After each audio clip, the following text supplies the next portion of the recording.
വീടിന് തീ പിടിച്ചു. തലവൂർ LP സ്കൂളിന് സമീപം വേലായുധൻ എന്ന ആളിന്റെ വീടിനാണ് വൈകിട്ട് തീ പിടിച്ചത്. ആക്രി സാധനങ്ങൾ ശേഖരിക്കുന്ന വേലായുധൻ ആക്രി സാധനങ്ങൾ സൂക്ഷിച്ചിരുന്നത് ഈ വീട്ടിലായിരുന്നു. ഭക്ഷണം പാചകം ചെയ്തപ്പോൾ അടുപ്പിൽ നിന്നും തീ പടർന്നതാകാമെന്ന് ആളുകൾ പറയുന്നു. ഞാറക്കാട് LPSന് സമീപം ഒരു വീടിന് തീ പിടിച്ചിരിക്കുകയാണ്. നമ്മുടെ പങ്കാശമ്മയുടെ മകൻ മാത്രം താമസിച്ചിരുന്ന വീടായിരുന്നത്. ഇതൊരു ഷെഡ് മാതിരിയുള്ളൊരു വീടായിരുന്നു. പുള്ളി അവിടെ ഇവിടെയൊക്കെ പോയി കൊണ്ടുവന്ന കുറച്ച് ആക്രി സാധനങ്ങളെല്ലാം കൂടെ ഇവിടെ അടുക്കി വെച്ചിരുന്നു. യാത്രവശാൽ അദ്ദേഹം അരിയടുപ്പ് ഇട്ടിട്ട് വെള്ളം കോരാൻ പോയ സമയത്താണ് അതിന് തീ പിടിച്ചത്. അപ്പോൾ അത് മൊത്തം കത്തി നശിച്ചിരിക്കുകയാണ്. കംപ്ലീറ്റ് പോയി.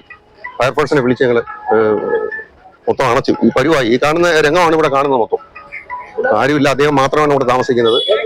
കുഞ്ഞമ്മ ഇല്ല, മൂത്ത മകനാണ്. പുള്ളി ഒറ്റയ്ക്കുള്ള താമസമാണ്. ഇത് ഇനി അദ്ദേഹത്തിന് കടക്കാൻ പോലും ഒരു നിവൃത്തിയില്ല. ഇന്ന് രാത്രി അദ്ദേഹത്തിന് ഉറങ്ങണമെങ്കിൽ തന്നെ ഒരു ഷെഡ് ഇന്ന് രാത്രി ഇത് സാരി കാണാൻ വെച്ച് മറച്ച് കടക്കാനേ നിവർത്തിയുള്ളൂ. അത്രയ്ക്ക് ദയനീയാവസ്ഥയാണ്. ഇത് മൊത്തം താർന്ന് തരിപ്പണമായി.